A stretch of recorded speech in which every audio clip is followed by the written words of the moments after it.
Hey, so I'm gonna go over in this video how to quit your job and start your own business. And I have 3 S's to kind of guide you how to do this.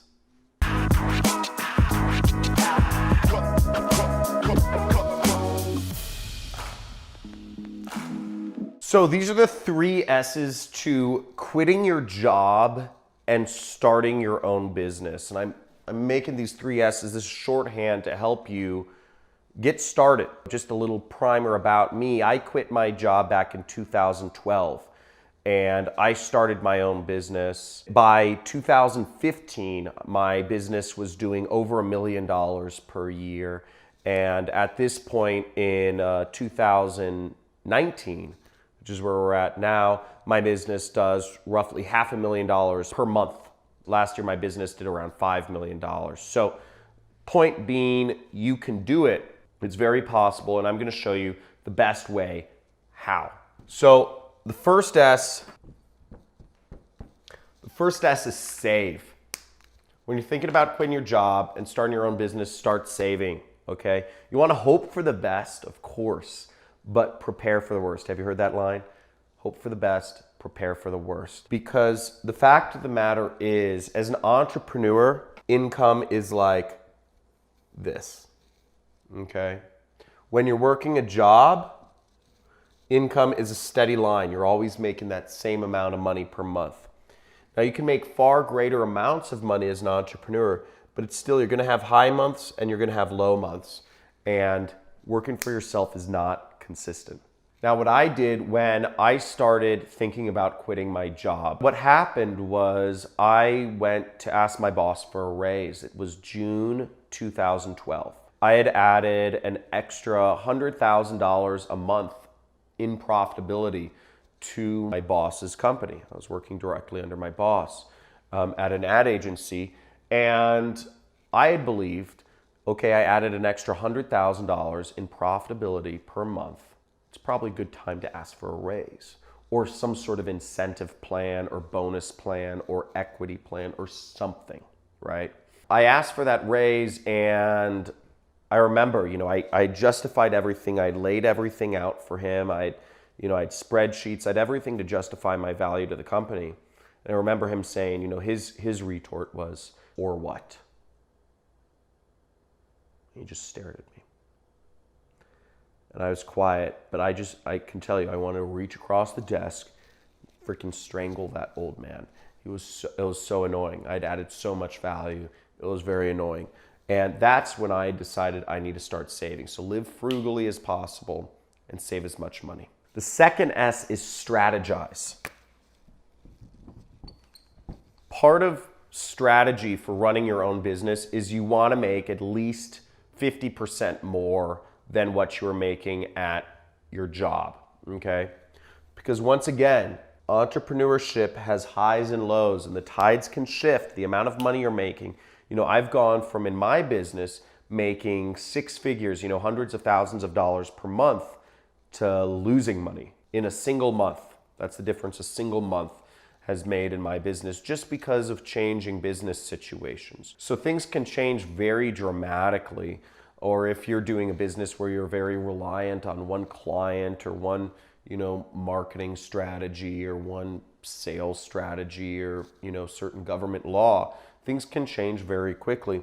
So you want to strategize. And my rule of thumb is 1.5 times whatever you're making. If you're making $5,000 a month, you want to be making at least $7,500 a month on your own before you quit your job.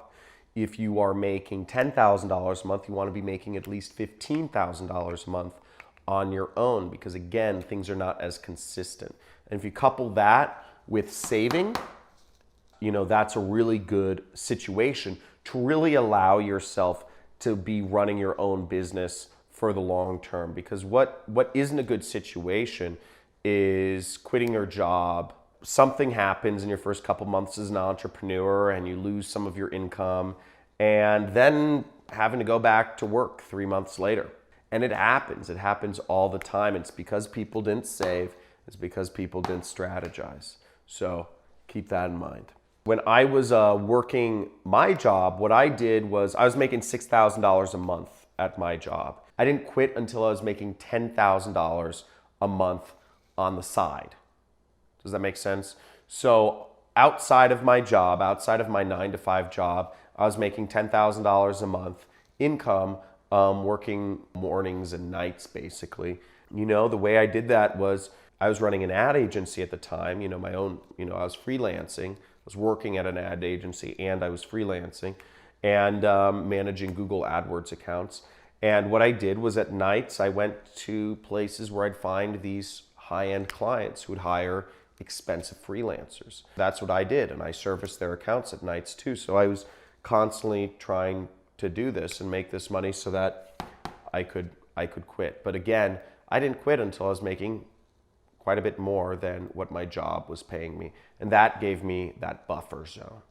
Third S,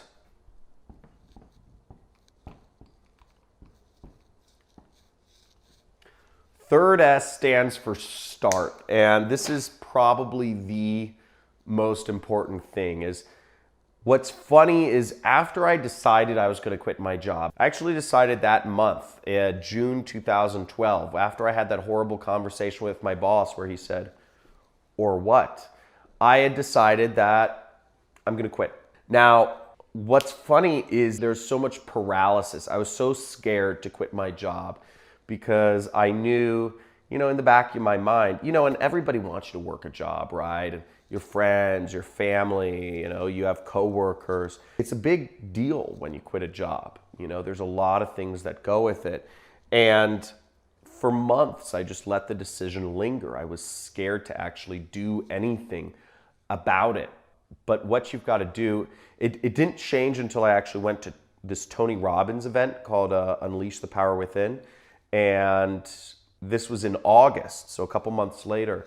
And you know, he does this thing called the Dickens process where he has you imagine what your life is going to be like. And you can do this right now, is imagine what your life is going to be like if you don't quit your job a year from now.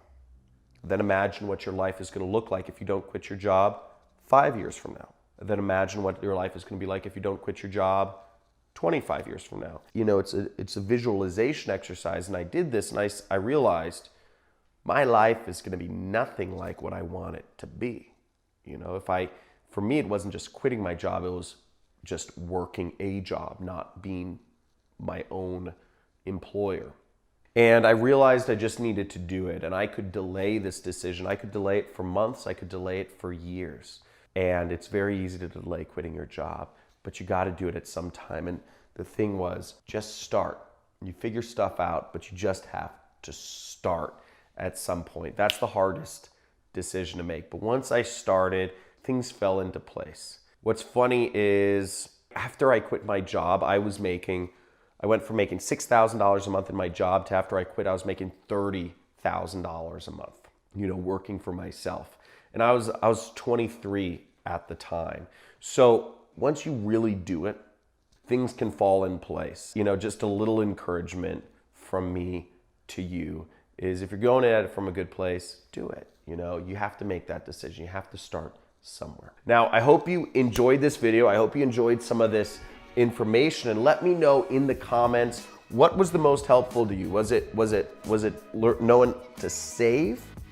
Was it knowing about strategizing 1.5 times, or was it just starting? And you know, maybe a little story from me about, you know, how I got started and how long it took me. Let me know in the comments what was the most helpful to you. Like this video and subscribe to this channel if you want to learn more about, you know, how you can work remotely, how you can work for yourself, and also some giveaways. You know, I do a business model called affiliate marketing, and I have more information on that, and I do giveaways about that sometimes, so make sure you subscribe.